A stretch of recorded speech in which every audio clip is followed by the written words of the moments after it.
Hello guys, నేను ఇప్పుడు Pinterest అనే యాప్లోకి వెళ్ళి మనం different types of drawings and wallpapers check చేయబోతున్నాం.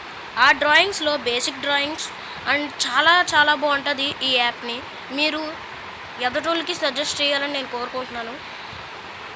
ఈ యాప్లో నేను లయన్ టాటూస్ అని క్లిక్ చేసిన తర్వాత లయన్ టాటూస్ చాలా బాగా వచ్చినాయి. హెచ్డి అండ్ 3D పిక్చర్స్లో కూడా వచ్చినాయి. ఆ లయన్ టాటూస్కి మనం అట్రాక్షన్ అయిపోతాం అలాంటి ఫొటోస్ చూస్తుంటే. తర్వాత మళ్ళీ బ్యాక్కి వెళ్ళి సెర్చింగ్లోకి వెళ్ళి లయన్ డ్రాయింగ్స్ అనే ఆప్షన్లోకి వెళ్ళిన తర్వాత మనకి నచ్చిన డ్రాయింగ్స్ని చూసుకొని దాన్ని క్లిక్ చేయాలి. మనకి నచ్చిన డ్రాయింగ్ చూసుకొని దాంట్లోకి వెళ్ళిన తర్వాత నేను ఎలా డౌన్లోడ్ చేసుకోవాలో చెప్తాను. ఈ డ్రాయింగ్స్ని చూడండి, నాకు చాలా నచ్చినాయి. మనకు నచ్చిన డ్రాయింగ్లోకి వెళ్ళి